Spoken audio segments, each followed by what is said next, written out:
All right, Ethan. So, off the back of my big birthday run, there's something that's been on my mind and I've been thinking about, and that was the fact that in order to complete these 10 marathons in 10 days, there was obviously some training that had to go into it. But what I wasn't able to do, and I think rightly so, I wasn't able to train at the volume or the distances that I actually had to run during the challenge. So what I mean by that is some of my really high volume training weeks were probably around 85, or yeah, probably around 90 kilometers or something of that nature. Whereas the run itself, I did 430 kilometers in just over a weekend, or in a week and a half, just under a week and a half. So quite a big difference. And Hmm. that's got me to thinking a lot of other professional athletes, not other professional athletes. I'm not a professional athlete. Athletes in general, they don't train at their max. There's somebody who's looking to win an Olympic gold medal in the 100-meter sprint. They don't go out and every single day train at 100% of their ultimate ability, trying to run sub 10s for men, as an example, day in and day out. They'll have some slower sessions, some longer sessions, but so that they're ready when the time comes to really put that extra effort in, that they've prepared their body for being able to tackle the event itself, the real challenge. And where my mind has gone is, how do we do this in business? Because in my experience dealing with a lot of leaders in business, we seem to just redline ourselves every single day. We go to work and we are at capacity day in, day out. Whereas what I think we need to do is we need to learn when there are moments to take the foot off the gas, to be putting in the reps at 70%, 80% of our capacity, but knowing that we are prepared, and when the time comes, when we've got to go to 100, 110%, we know what it feels like and we can get there, but we've got something in the tank to give. So it's a bit of a long-winded question, but that's where my mind is at, and I'd love to get your thoughts. The first thing comes to my mind is if you stay ready, you don't have to get ready. So in work, because you're comparing work life to your fitness life, right? So you had this big, momentous 10 marathons in 10 days. If you compare that to the work world, that's like this huge multi-million dollar project lands on your lap and you have a very short window of time to get it done and very few resources, but you've got to get it done. So you might have to pull a bunch of all-nighters, you might have to, rally the team together, you might have to hire more people really quickly and develop at a rapid pace. But you know what? If you're ready, if you're mentally prepared to do that and you have your team ready and your infrastructure ready, then you can handle that when it comes up, when the time comes. My mentor, Les Brown, he always says, it's better to be prepared for an opportunity that you don't get than to be unprepared for an opportunity that you do get. So that's what comes to mind for me. Like Justin, you nailed, I mean, the 10 marathons in 10 days is a huge feat, but you were prepared for it. Even though you didn't train on that exact run, that exact distance, you don't necessarily have to do that. You don't have to play in the Super Bowl, practice the Super Bowl to play in the Super Bowl. You need practice in football. You need to be mentally prepared to dominate when the game time comes. And I would argue that your body over the past 40 years, you've conditioned it to be ready to nail it for your 40th birthday. So all of that building up, even though you didn't do that exact run, prepared you for that run. Yeah, I love that. And I think you and I are really aligned on this, but I do see a lot of people falling into the trap of, in order, and I said it to you before we hit record, some people would have thought, or I even at one stage thought, man, how do I do 10 marathons in 10 days if I haven't done 10 marathons in 10 days? Like, you think you've got to train and do all that stuff in order to be able to do that stuff or do that thing. So what are some ways that business owners, leaders can just kind of take their foot off the gas and not have to always redline it? And while you're thinking about that, I love what Michael Johnson speaks about, the sprinter. And he said he used to, when he got to the start line of a race, he used to ask himself two questions. It is, am I prepared?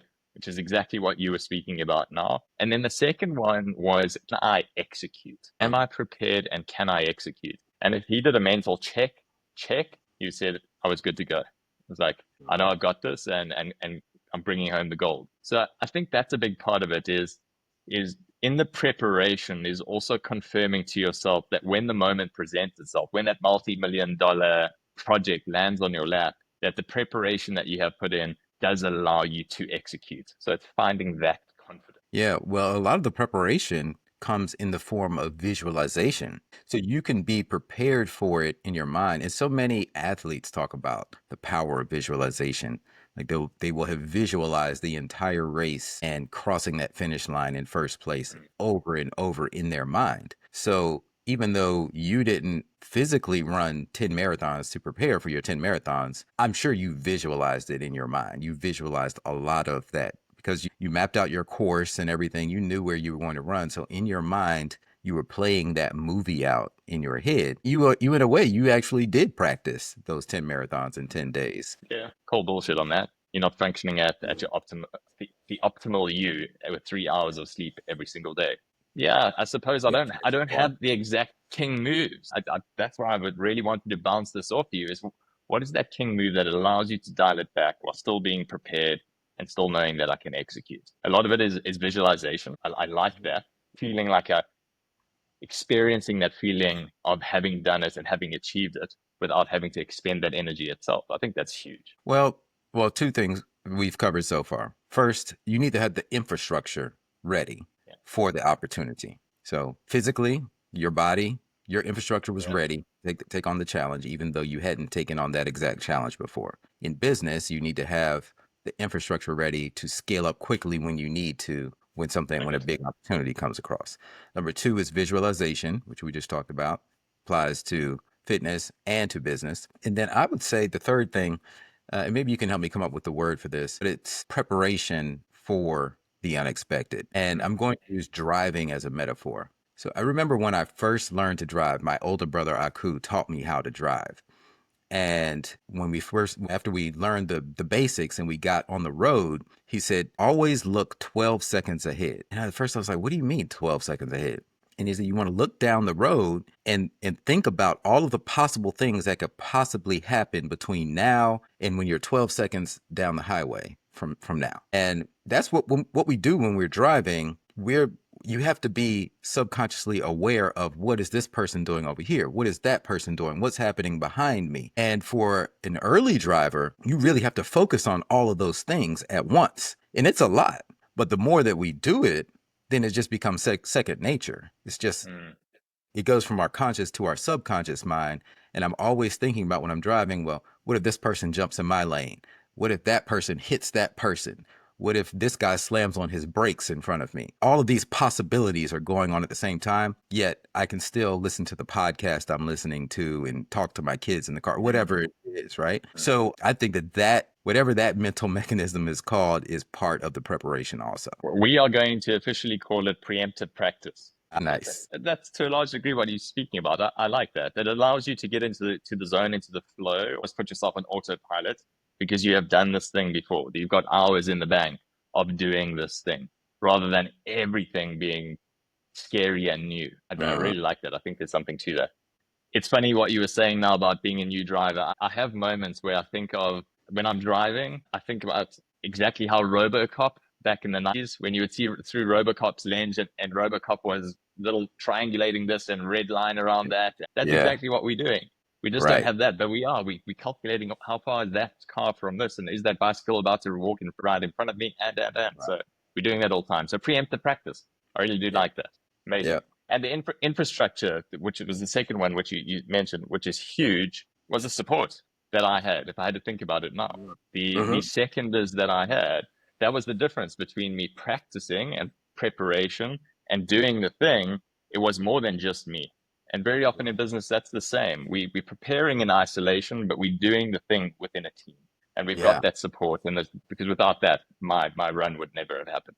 Yeah. Talk a little bit I like more it. about who was your infrastructure? Who was your team on the run? So there was Emma, who was Jeepers, I'll be in trouble for saying that. Emma, my girlfriend, who is my girlfriend. and and my parents were the mainstay. So I did 6 of the 10 days with me, a few at the start and then a couple at the end. And my parents being retirees, they were with me for the entire 10 days. So they were the real anchor of that support team.